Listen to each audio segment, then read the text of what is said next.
Assalamualaikum warahmatullahi wabarakatuh. Perkenalkan, nama saya Firza Kumala Widayanti dan dengan saya Agili Quratul Umam untuk mempresentasikan mata kuliah Sosiologi Dakwah. Jadi hari ini saya akan membawakan materi tentang kekerasan sosial dan agama. Langsung saja. Jadi apa sih kekerasan sosial dan agama? Kita mulai dari yang pertama, yaitu kekerasan sosial. Kekerasan sosial itu adalah tindakan agresif yang dilakukan oleh individu atau kelompok dalam masyarakat yang dapat merusak hubungan sosial yang seringkali dipicu oleh faktor ekonomi, budaya, atau politik. Jadi, jangkauan konflik sosial dan kekerasan atas nama agama dapat terjadi di hampir seluruh kawasan di dunia. Ya, seperti itu. Terus yang kedua yaitu ada kekerasan agama. Kekerasan agama adalah konflik yang terjadi akibat perbedaan keyakinan, tafsir ajaran agama, atau adanya diskriminasi terhadap kelompok tertentu yang dianggap berbeda dalam praktek. Kenapa sih kok bisa terjadi konflik sosial dan kekerasan yang berbaukan agama? Jadi ada beberapa faktor yang menyebabkan hal tersebut, yaitu ada yang pertama, itu adanya klaim kebenaran atau truth claim. Setiap agama punya kebenaran. Keyakinan tentang yang benar itu didasarkan pada Tuhan satu-satunya sumber kebenaran. Jadi maksudnya itu ya seperti adanya klaim kebenaran itu, setiap agama itu punya kebenaran atau keyakinan bahwa sesuatu itu dianggap benar berdasarkan sudut pandang tertentu. Jadi hal ini cenderung ke fanatisme seperti itu. Yang kedua itu adanya pengkaburan persepsi antara wilayah agama dan suku mayoritas rakyat Indonesia lebih mensejajarkan persoalan agama dengan suku dan ras. Maksudnya yaitu keadaan di mana batasan antara aspek keagamaan dan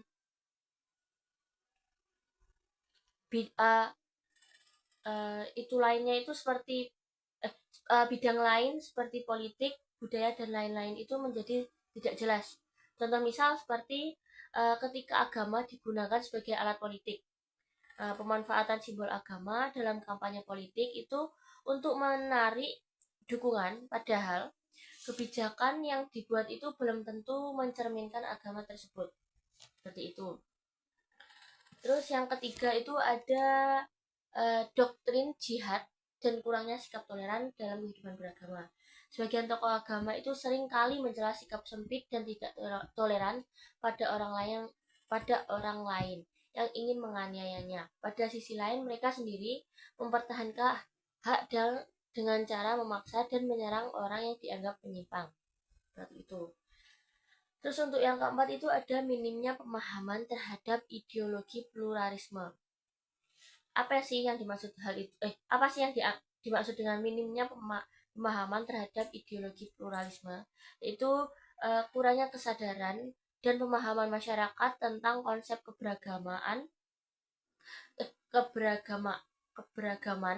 serta bagaimana hidup berdampingan dengan kelompok yang berbeda. Contoh misal itu seperti menganggap keyakinan agama lain itu sesuatu yang harus dilawan, bukan yang dihormati. Seperti itu.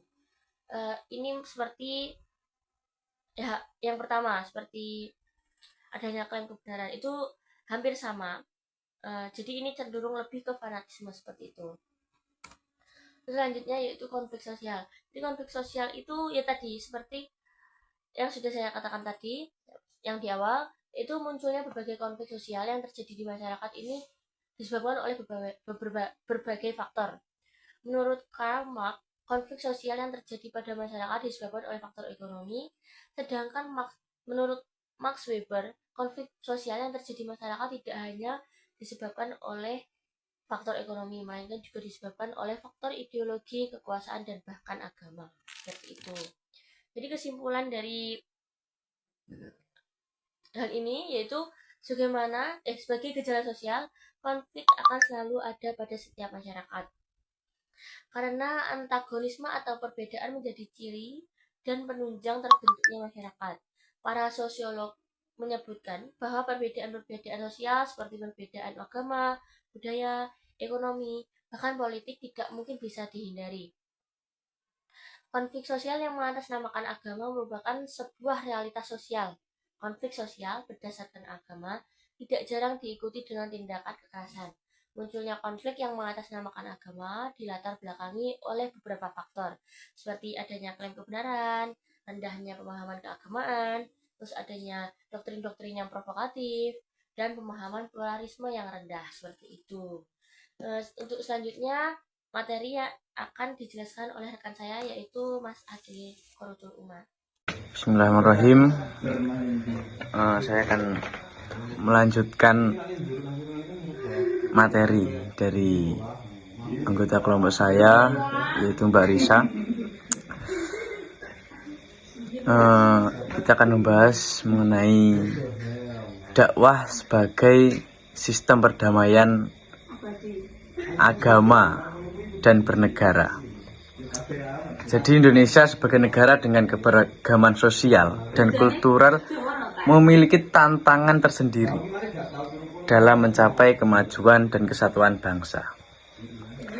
Perbedaan latar belakang sosial, etnis, agama, dan budaya seringkali menjadi pemicu munculnya berbagai masalah sosial dan kultural yang kompleks. Oleh karena itu, dakwah memiliki peran penting sebagai salah satu upaya untuk mengatasi tantangan tersebut dan mewujudkan kesatuan serta keadilan sosial di Indonesia merdeka. Dakwah sebagai bentuk komunikasi. Dakwah sebagai bentuk komunikasi agama telah menjadi bagian dari kehidupan masyarakat Indonesia sejak berabad-abad yang lalu.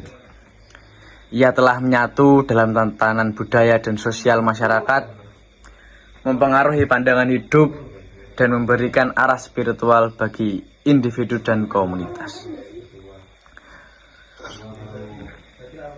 Peran dakwah dalam membangun toleransi dan harmoni antaragama. Yang pertama ada peran dakwah dalam membangun toleransi dan harmoni antaragama. Dakwah dapat menjadi agen penting dalam mempromosikan dialog antar agama, menghargai perbedaan keyakinan, serta memperkuat kerukunan dan persaudaraan antar umat beragama di Indonesia. Banyak sekali. Oleh karena itu, kita sebagai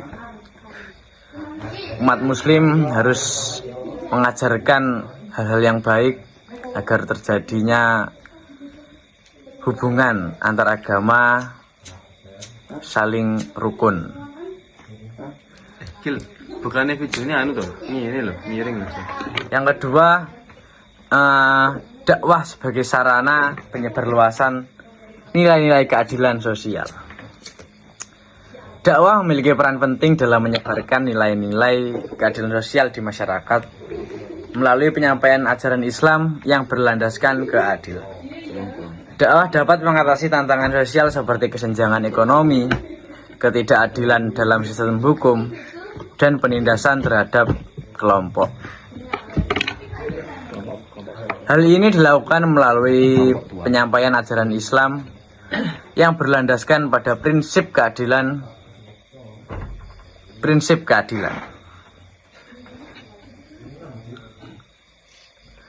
Dakwah dapat menjadi instrumen untuk mengatasi kesenjangan sosial, baik kesenjangan ekonomi maupun ketidakadilan dalam sistem hukum.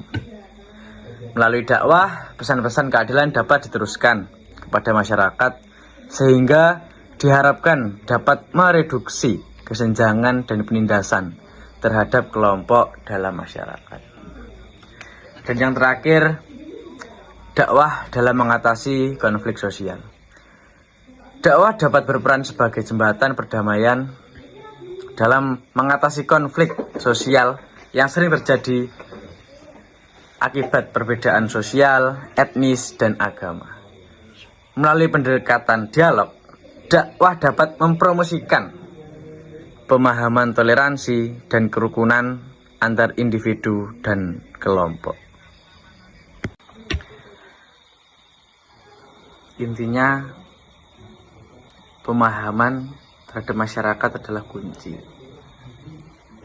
dalam mengatasi konflik sosial, dan dakwah dapat berperan dalam meningkatkan pemahaman antar individu dan kelompok yang berbeda.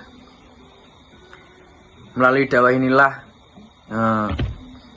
kita akan terjalin nilai-nilai kesamaan, saling pengertian, dan menghormati. Perbedaan dapat ditekankan. Dakwah juga dapat mengubah persepsi negatif yang mungkin ada di setiap individu dan kelompok yang berbeda, sehingga memperkuat hubungan yang harmonis. Toleransi juga menjadi aspek penting dalam mengatasi konflik sosial, dan dakwah dapat mempromosikan nilai-nilai toleransi dalam masyarakat. Oleh karena itu, dalam dakwah, pesan-pesan agama yang mendorong penghargaan terhadap perbedaan keyakinan dapat disampaikan. Hal ini dapat membantu mengurangi ketegangan dan konflik yang timbul akibat perbedaan agama. Dakwah juga dapat mendorong masyarakat untuk menerima dan menghormati keberagaman agama yang ada. Oke, dalam hal ini juga sesuai dengan pernyataan Hasan Sadili dalam bukunya Sosiologi untuk Masyarakat Indonesia, mengartikan konflik sosial sebagai proses yang menunjukkan pengaruh menentang antara perseorangan atau golongan dalam mengejar tujuan yang sama.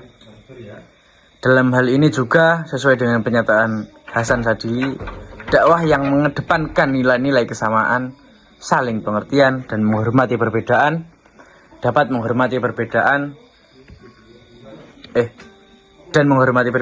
dapat membantu mengurangi konflik sosial yang terjadi di masyarakat.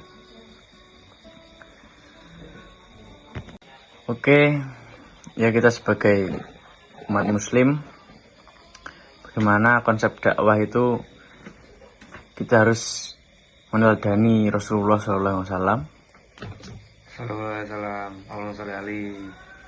Bagaimana